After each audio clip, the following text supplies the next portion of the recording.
Dear students, today we start numericals on stationary wave or sound section 2.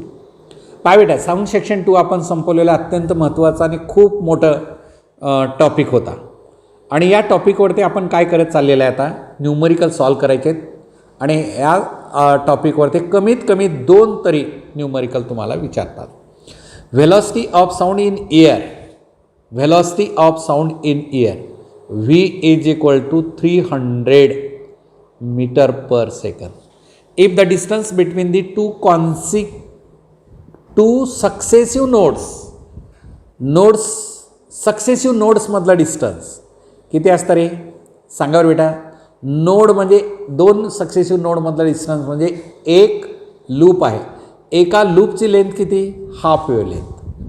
To successive nodes of a stationary wave of frequency λ/2 काढायचं आहे आणि n is equal to 1000 hertz दिलेलं आहे बेटा. इथं विचारले काय ओव्हरलॅप करून दिलेलं आहे तुम्हाला, म्हणजे बरेचशे वेळेस विद्यार्थी कन्फ्युजनमध्ये येतात. आपल्याला काढायचं आहे λ/2 लॅम्बडा नाही. सांगा बरं बेटा काय रे वेलॉसिटी आणि वेलॉसिटी वेवलेंथ अँड फ्रिक्वेन्सीमध्ये relation. velocity wavelength and frequency मध्ये relation v is equal to n lambda आणि therefore lambda is equal to v divided by n. velocity 300 divided by n 1000. तर बेटा हे 2 झिरो आणि हे कॅन्सल झालं. किती आलं इथं 0.3 metre is equal to 30 centimetre. काय घेतलं मी इथं दिलेलं आहे तुम्हाला सेंटीमीटरमध्ये रिझल्ट दिलेला आहे म्हणून त्याचं मीटर आलेला रिझल्ट सेंटीमीटरमध्ये कन्व्हर्ट केला. तर आता आपल्याला विचारलेलं आहे the distance between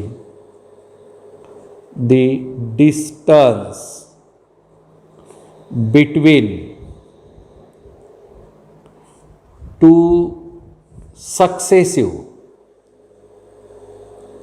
successive nodes is equal to λ/2 is equal to 30 divided by 2 is equal to 15 centimeter. 30 divided by 2 is equal to 15 centimeter. अलग लक्षामध्ये 13 सेंटीमीटर. नाव नेक्स्ट पहा बरं बेटा, दुसरा प्रॉब्लेम जो असेल आपला नेक्स्ट न्यूमरिकल पहा. सेकंड न्यूमरिकल काय दिलेलं आहे वाचा. आता equation of a stationary wave y is equal to तुम्हाला दिलेलं आहे 4 cos of 2πx upon 50 into sine of 100πt. हे स्टेशनरी वेव्हचं इक्वेशन दिलेलं आहे. आता यामध्ये where x and y are in centimetre म्हणजे CGS मध्ये आहे ते. X and y are in centimetre CGS, time in second. Then node occurs at a distance from origin. आता ओरिजिनला काय तयार होतो अँटीनोड तयार होतो.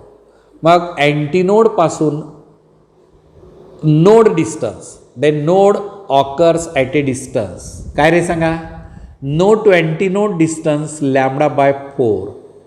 म्हणजे मी तुम्हाला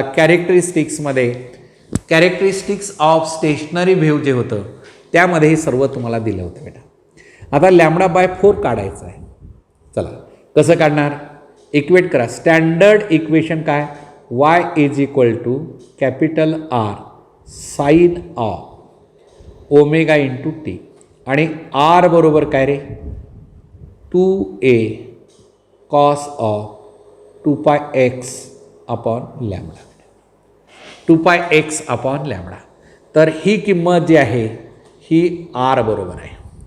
तर ॲम्प्लिट्यूडच्या इक्वेशनमध्ये कॅपिटल R ची किंमत 4 cos 2πx अपॉन 50 पाय बेटा पाय इथं जर कम्पेअर केलं 2 पाय अपॉन लॅम्बडा 2 पाय एक्स अपॉन लॅम्बडा म्हणजेच हे इक्वेशन 1 आणि इक्वेशन 2 मध्ये कम्पॅरिझन केला तर काय आलं lambda is equal to 50 centimetre. लॅम्बडाची किंमत किती आली 50. हे पहा नाही 2 पाय एक्स ॲज इट इज आणि हे लॅम्बडा इक्वेट करायचं असं. इक्वेट केल्यानंतर आपल्याला लॅम्बडाची किंमत 50 आली. तुम्हाला विचारले लॅम्बडा बाय 4 तर बेटा lambda by 4 is equal to 50 divided by 4 is equal to 25/2 is equal to 12.5 centimetre. 12.5 centimetre. Lambda by 4 is equal to 12.5 centimetre. म्हणजे अँटीनोड टू नोड डिस्टन्स जे असेल ते किती आहे लॅम्बडा बाय 4. तर लॅम्बडा बाय 4ची किंमत जी आपण इथं न्यूमरिकलमध्ये वर्कआउट केलेली आहे ती आलेली आहे किती 12.5 सेंटीमीटर. चला नेक्स्ट प्रॉब्लेम आहे. प्रत्येक प्रॉब्लेम अत्यंत काळजीपूर्वक लक्ष देऊन वाचायचा आणि सॉल्व करायचा. पहिले स्टेशनरी वेव्हचे प्रॉब्लेम्स जे आहेत हे स्टेशनरी वेव्हच्या इक्वेशनवरतीच आहेत बेटा.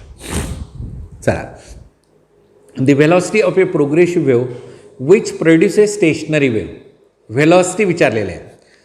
व्ही इज इक्वल टू म्हणजे y is equal to 2 sine of pi by 100 into x into cos pi t. That is y is equal to R sine of omega t. Right असं. आता बेटा या ठिकाणी काय व्हेलॉसिटी काय काढतो velocity is equal to आपण हे के एक्स हे के आणि ओमेगा हे पायची किंमत मी तुम्हाला ऑलरेडी शिकवलं. एक्सचा जो कोइफिशियंट असतो तो के असतो आणि टीचा कोइफिशियंट ओमेगा असतो आणि velocity V is equal to omega upon K. Shortcut मेथडनं चाललेलं आहे. लॉंग मेथडनं जायचं नाही. जेवढं शॉर्टकट आपण केलं तेवढं आपल्याला सोपं होतं बेटा. अँड दॅट इज ओमेगाची किंमत पाय डिवायडेड बाय पाय बाय 100 हे कॅन्सल झालं and that is equal to 100 metre per second. Velocity किती आली v is equal to 100 metre per second. Velocity is equal to 100 metre per second. y is equal to r sin omega t. y is equal to 2 sin pi divided by 100 x into cos of pi x into cos of pi x.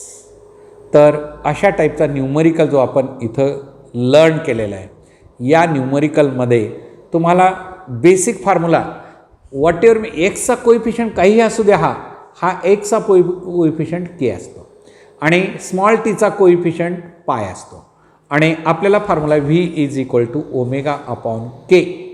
Omega small टीचा coefficient k एक्सचा coefficient that is pi divided by 100 भागिले उलटून गुणिले वर जाईल आणि 100 centimetre पर second बेटा.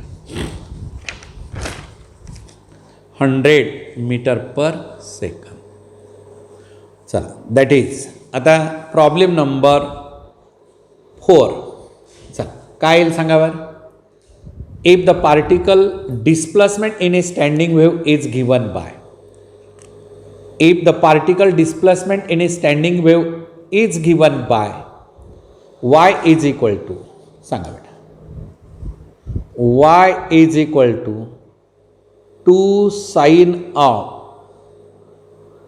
0.1 pi into x cos of 100 pi t. Cos of 100 pi t.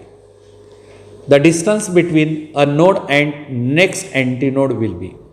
A distance between node and next antinode will be. Node and next antinode लक्षात येते का रे बाळांनो? हा नोड आहे, हा इथं नोड आहे आणि याच्या पुढचा हा नेक्स्ट अँटीनोड आहे.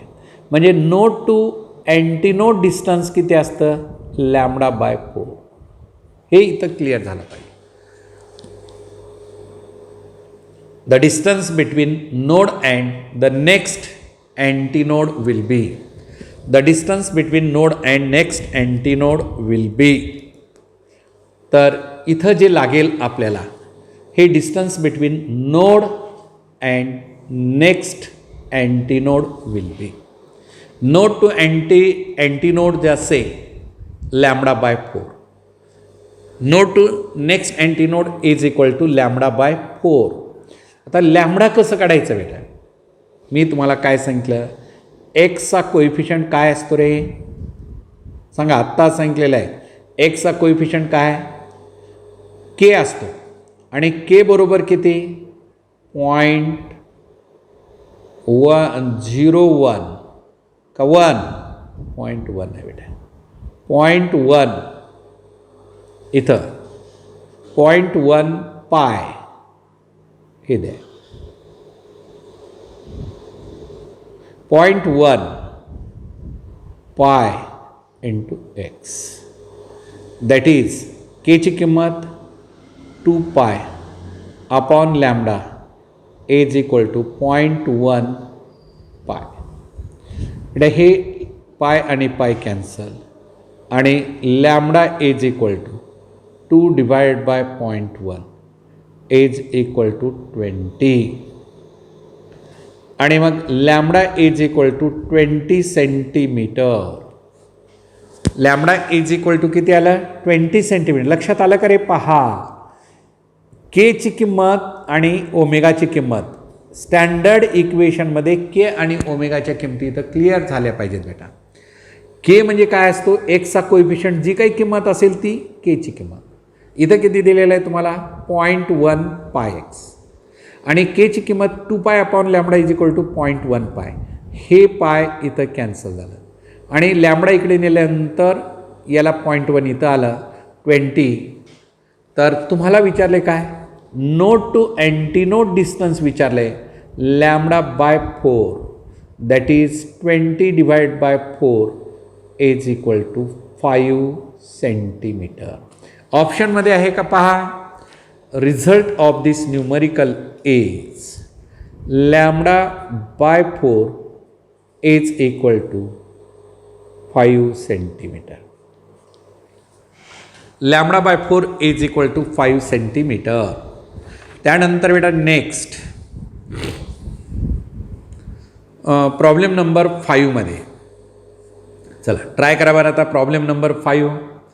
You read this problem very carefully and try to understand what is given in the numerical. वाचा बरं बेटा. सगळे प्रॉब्लेम हे कशावरती आहेत? स्टेशनरी वेव्हच्या इक्वेशनवरती आपले न्यूमरिकल्स आहेत. The equation of a stationary wave is given by y is equal to 6 sin of π/3 cos of 40 pi into t, where y and x are in centimeter and t is in second. Amplitude of a progressive wave is. Amplitude of progressive wave stationary वेव्हचा amplitude म्हणत नाही. आता stationery वेव्हचा ॲम्प्लिट्यूडमध्ये इथं x असं आहे.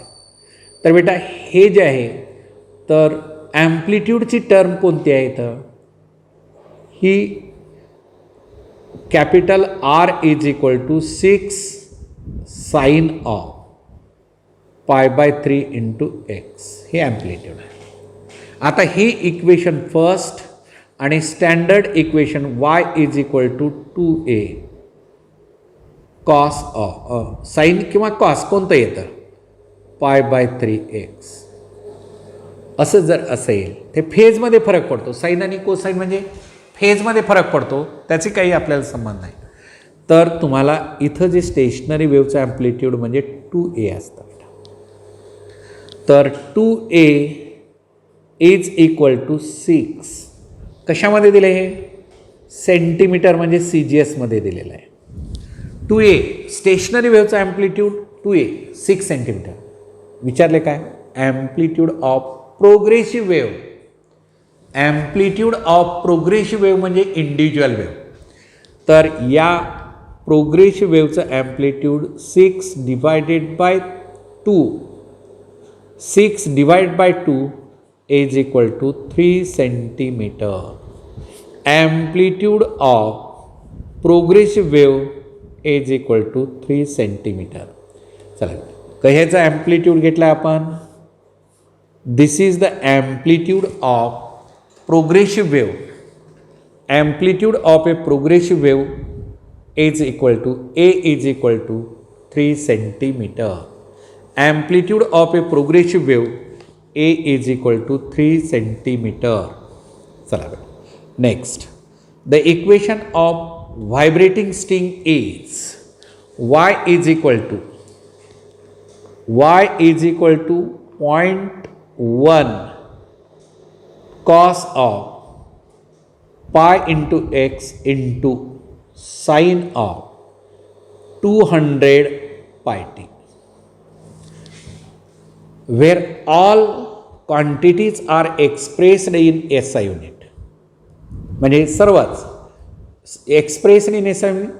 This y is in meter, x is in meter and t is in second. हे अशा देतात. Then the amplitude of component wave. Component म्हणजे पार्ट ऑफ प्रोग्रेसिव्ह वेव्हचं विचारण्याची भाषा बदलली. हे इथं लक्षात येत. कॉम्पोनंट म्हणजे पार्ट. स्टेशनरी वेव्ह कशाचं आहे? 2 पार्टचा आहे. कोणत्या 2 पार्ट आहेत बेटा? सांगा बरं, कोणत्या 2 पार्ट आहेत? Then the amplitude of component wave. Component wave म्हणजेच प्रोग्रेसिव्ह वेव्ह. तर आता या ठिकाणी याला जर तुलना केलात तर हे R आहे. Capital R is equal to 0.01 cos of pi x. हे ॲम्प्लिट्यूड. आणि मग ॲम्प्लिट्यूड तुलना करा. R is equal to 2A cos of K into x. Equate केलात बेटा हे. तर 2A बरोबर आहे 0.01. तर A बरोबर कॉम्पोनंट वेव्हचा amplitude 0.01 divide by 2. 0.01 divided by 2. बरेचसे विद्यार्थी इथं साधी चूक करतात, पण ती अपेक्षित तुमच्याकडनं नाही. काय येते बेटा? 0.005 मीटर येतं, लक्षात ठेवा. 0.005 metre is the amplitude of. 0.005 metre is the amplitude of stationary waves. तर हे स्टेशनरी वेव्हचं जे ॲम्प्लिट्यूड आहे हे 0.005 मीटर. चला आता यानंतर काय करायचं तुम्हाला? पुढचा प्रॉब्लेम नंबर 7 इम्पॉर्टंट आहे. थोडासा लेंदी प्रॉब्लेम आहे. या प्रॉब्लेमकडे थोडंसं कॉन्सन्ट्रेशन आणि पेशन्स ठेवून पहा. चला काय दिलेलं आहे पहा बरं. A wave disturbance in a medium is describe by. इथं लिहितो मी वेव्हचं इक्वेशन जे तुम्हाला दिलेलं आहे. काय दिलेलं आहे इथं आपल्याला? y is equal to 0.02 cos of 50 pi t plus pi by 2 into cos of 10 pi x. हे अशा टाईपचं इक्वेशन दिलं बेटा. Then node occurs at a distance. आता नोड म्हणजे हे जे इक्वेशन आहे याला रिअरेंज करून लिहा. कसं लिहायचं? स्टेशनरी वेव्हच्या फॉर्मॅटमध्ये. R इज इक्वल टू ॲम्प्लिट्यूडची term 0.02 cos of 10 pi x. Amplitude 0.02 cos cos 10 pi x he term जी आहे बेटा ही स्मॉल टीचा कोइफिशियंट असलेली टर्म ॲम्प्लिट्यूड नसते. इथं 0.02 आणि ही टर्म घ्यायची. ही ॲम्प्लिट्यूड आपल्याला आहे. आता अँटीनोड नोड म्हणलेला आहे. कुठे असतं रे नोड? आता एक्सच्या ठिकाणी 0.05 ठेवा. म्हणजे पहिलं जे सोल्युशन आहे बेटा इथं ए अँटीनोड म्हणलेलं आहे.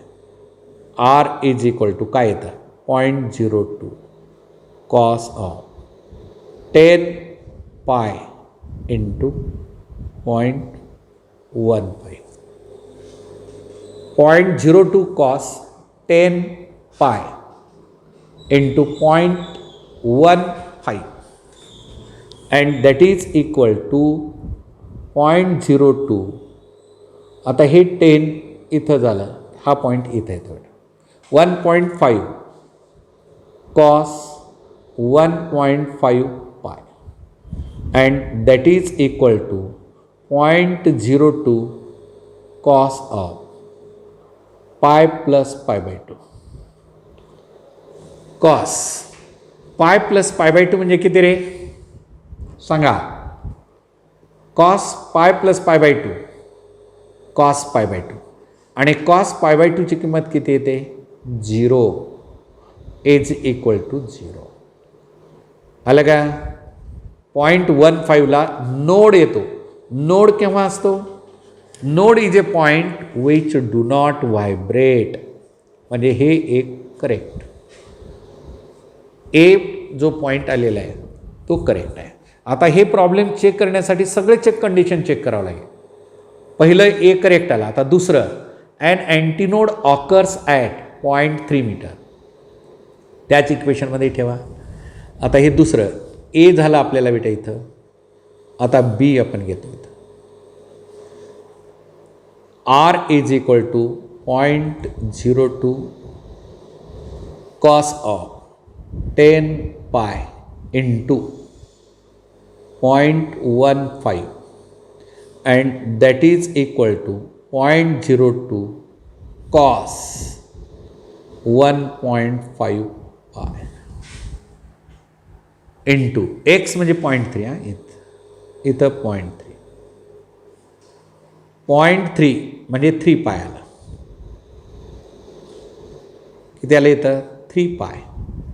हे पॉईंट इथला कॅन्सल झाला, एक डेसिमल पुढे गेला 3 पाय. सांगा काय येतं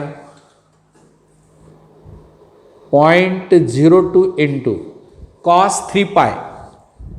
इव्हन मल्टिपल असेल तर वेगळं, ऑड मल्टिपल असेल तर 3 पाय असेल तर -1 and that is equal to -0.02 metre. म्हणजे मॅक्झिमम ॲम्प्लिट्यूड आलं ना. हे काय मॅक्झिमम ॲम्प्लिट्यूड इथं, तर हे सुद्धा करेक्ट आहे. बी इज ऑल्सो करेक्ट. बी जो आहे आपल्याला आलेला रिझल्ट तोही करेक्ट आहे. आपल्याला आता सी नंबरचा न्यूमरिकल पाहू, चेक करूया बेटा. See the speed of the wave is 5 metre per second. V is equal to omega upon K. चला ओमेगा काय? स्मॉल टीचा कोइफिशियंट 50 पाय. लक्षात आलं का रे? हा स्मॉल टीचा कोइफिशियंट हा ओमेगा आणि एक्सचा कोइफिशियंट के. ओमेगा अपॉन के म्हणजेच किती आलं बेटा 10 पाय. हे पाय पाय कॅन्सल, हे 0 इथं गेलेलं आहे आणि v is equal to 5 metre per second. V is equal to 5 metre per second. V is equal to 5 metre per second. त्यानंतर आता याच्या पुढे घ्यायचं आपण सी झालं डीचा घ्यायचा बेटा. डीला काय करायचं आपण सांगा? डीला काय करायचं? दी वेव्हलेंथ इज, वेव्हलेंथ म्हणजे लॅम्बडा काढायचा. आता वेव्हलेंथ काढण्यासाठी आपल्याला दिलं आहे काय इथं? वेव्हलेंथ काढण्यासाठी एक्सचा कोइफिशियंट जो असेल इथं जे घेतला आपण हे एक्सचा कोएफिशियंट आहे, केची किंमत के इज इक्वल टू 10 पाय आणि केची किंमत किती 10 pi 2 pi upon lambda is equal to 10 pi. हे इथं कॅन्सल झालं. Therefore lambda is equal to 2 divide by 10 is equal to 0.2 metre. लॅमडाची किंमत जी असेल lambda is equal to 0.2 metre. म्हणजे इथं जे दिलेलं आहे आपल्याला व्हॅल्यूज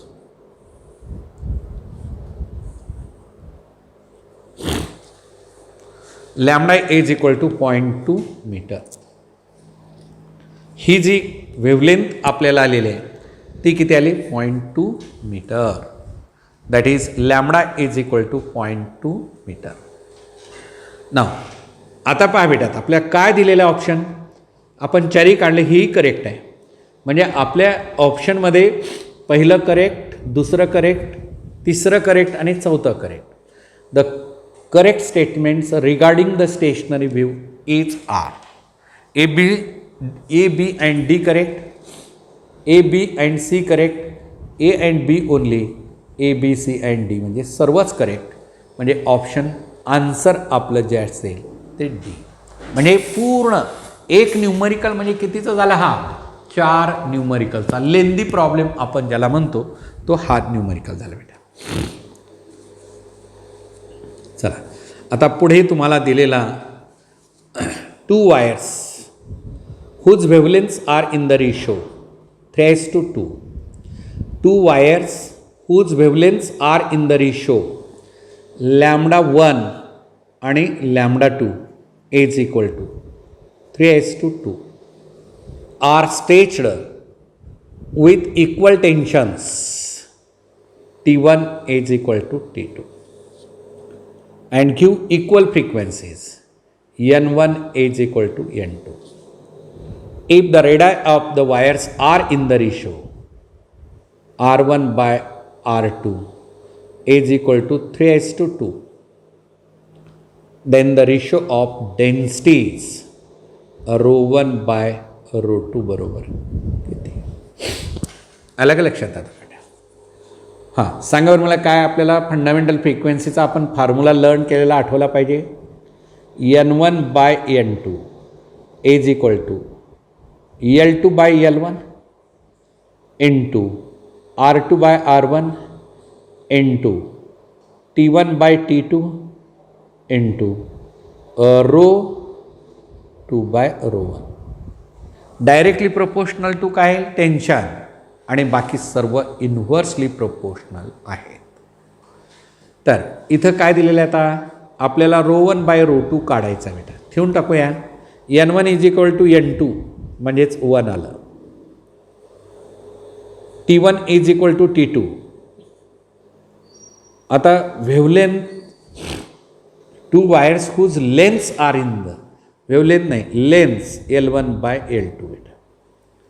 हां आता इथं तुम्हाला L2 बाय L1 दिलेलं आहे. उलटं लिहायचं 2:3 into radius R2 by R1 हे 2:3 आणि tension T1 by T2 1 into ρ2 by ρ1 ρ2 by ρ1. चला बेटा काय आलं रे 9 divided by 4 is equal to ρ2 by ρ1 and that is equal to here ρ2 by ρ1 is equal to 81 upon 16. That is ρ1 by ρ2 is equal to 16 as to 81.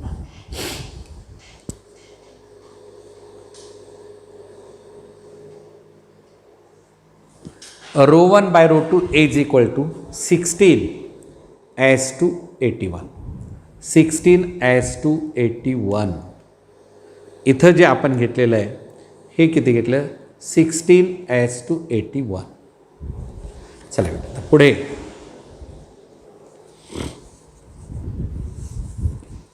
Next, two sound waves, each of frequency n is equal to 500 hertz are traveling along the same line in opposite direction. Two sound waves, each of frequency 500 hertz, are traveling along the same straight line in opposite direction. The stationary wave. If the speed of sound in air is 350 meter per second. Find the distance between consecutive nodes. हा एक node to node consecutive node मधला distance λ/2 काढायचा. म्हणजे problem अगोदर समजून घ्यायचा, काय दिलेला आहे आपल्या गिवन डाटा आणि आपल्याला काढायचं आहे काय, हे इथं ताळमेळ गाठला पाहिजे. हां, सांगा बरं काय formula. V is equal to n lambda, therefore lambda is equal to v by n. V किती आहे 350, एन किती आहे 500. हे दोन कॅन्सल. 5 ते 35, 5 10 50, म्हणजे किती आला वेळ lambda is equal to 0.7 metre. The distance between the consecutive antinodes, अँटीनोड्समधलं डिस्टन्स जे असेल ते किती असतं नेहमी, नोड टू नोड और अँटीनोड टू अँटीनोड सेम λ/2. म्हणजे आपल्याला विचारलेलं आहे antinode to antinode distance, antinode to antinode distance is equal to λ/2 is equal to 0.7 divided by 2 is equal to 0.35 is equal to 0.35 metre is equal to 0.35 metre.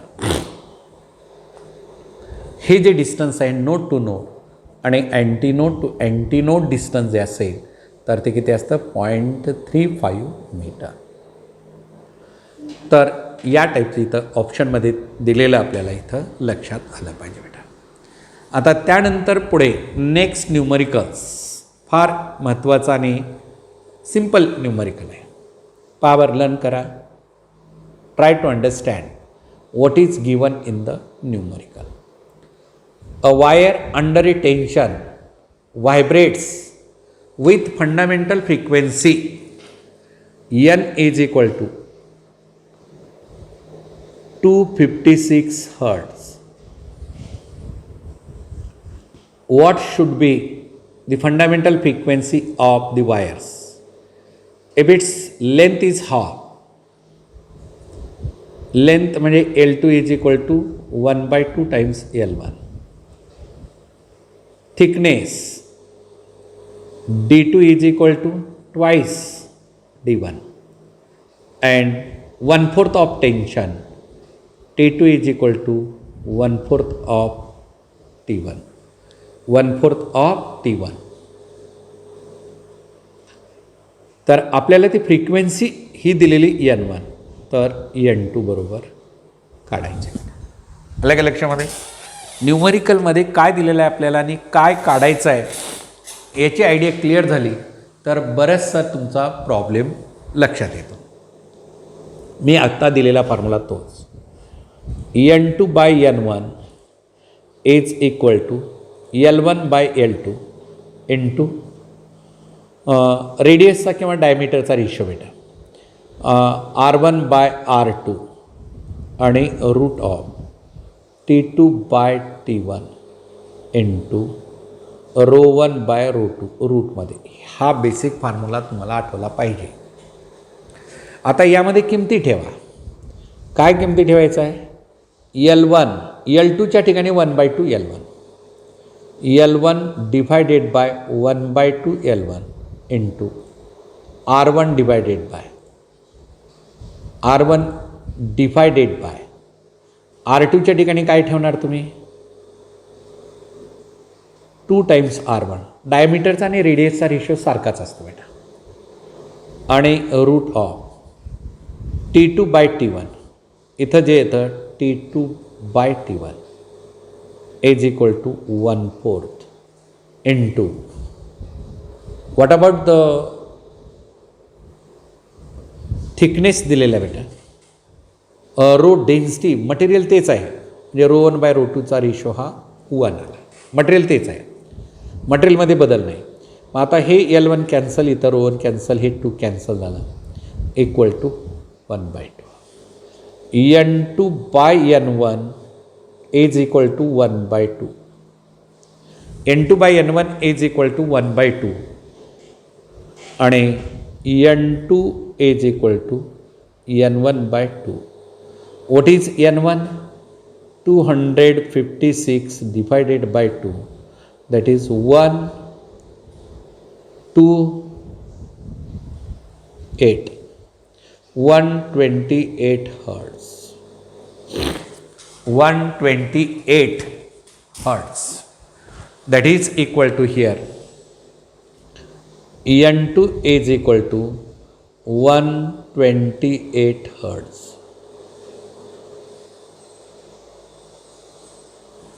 128 hertz. तर अशा टाईपचा हा numerical असेल. किती टिपिकल न्यूमरिकल असू द्या, फारच सोप्या पद्धतीने आपल्याला सॉल्व करता येते. आता त्यानंतर नेक्स्ट न्यूमरिकल, छानपैकी न्यूमरिकल आहेत. प्रत्येक न्यूमरिकल समजून घेत चला आणि सोडवण्याचा प्रयत्न करा, येऊन जाता. 30 centimetre length, L1 is equal to 30 centimetre length. Wire note a, frequency किती आली त्याची, 300 hertz. When plugged in the middle,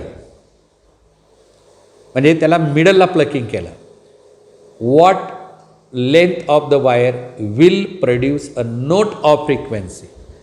L2 तुम्हाला काढायचं आहे आणि फ्रिक्वेन्सी N2 दिलेली आहे 400 हर्ट्ज. किती दिलेला आहे N2? 400 हर्ट्ज. तर बेसिकली फॉर्म्युला जो असेल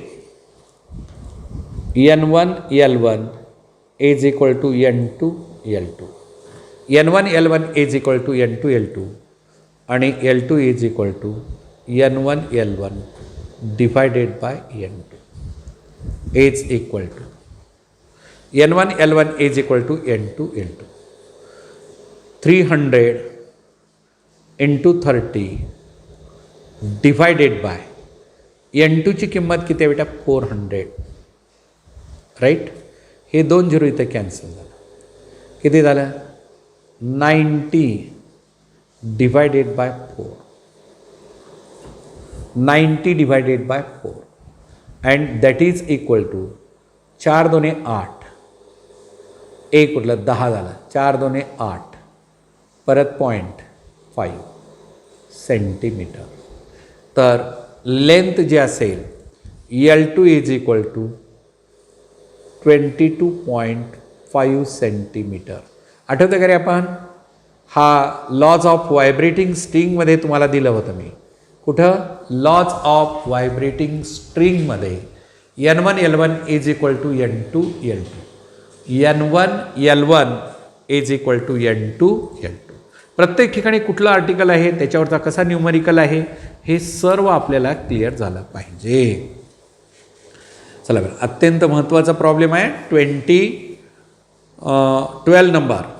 अ स्ट्रिंग ऑफ लेंथ किती रे, L is equal to 0.5 metre and linear density small m is equal to 10⁻⁴ kg per meter is stretched under a tension T is equal to 100 Newton. If the frequency of the vibration of the string N is equal to 4000 hertz, how many loops are formed? P बरोबर किती? How many loops are formed? तर बेटा हा problem कशावरचा आहे हे अगोदर clear करून घ्या. तर अ स्ट्रिंग बेसिक फॉर्म्युला तुम्हाला दिलेला आहे, N is equal to P divided by 2L √T divide by M. तर तुम्हाला P काढायचं आहे. म्हणजे बेसिक फॉर्म्युला आठवला की न्यूमरिकल तुमचे पुढे काहीच अडचण येत नाही. आता बेटा ठेवून टाका. हे किती दिलेलं आहे एन 4000 इथं पी काढायचं आहे divide by 2 into L. Length किती आहे आपल्याला इथं 0.5 रूट ऑफ टी किती आहे tension 100 divided by linear density 10⁻⁴ and that is equal to 4000 is equal to p divided by 1 हे 10⁻³ आलं बेटा. हे वर गेल्यानंतर +4 आणि +2 6चं स्क्वेअर रूट हाफ होतं. तर आता 10⁻³ म्हणजे हे 10⁻4 into 10⁻³ is equal to P into 10⁻³ हे 3 कॅन्सल आणि number of loop P is equal to 4. Number of loops जे असतील that is P is equal to 4. म्हणजे नंबर ऑफ लूप्स जे आपल्याला ऑब्झर्व झालेले आहेत that is equal to P. आणि पी इज इक्वल टू किती आले how many loops are observe that is P is equal to 4 loops are observe. And these are the some basic numericals what we observe. आता हे basic numericals आहेत. हे अत्यंत important numericals तुमच्या पुढे ठेवलेले आहेत. हे पूर्ण व्यवस्थिशीर स्टडी करायचे प्रत्येक न्यूमरिकल्स बेटा आणि मग आपण त्या पद्धतीनं पुढे आपण क्लिअर करूया. ओके.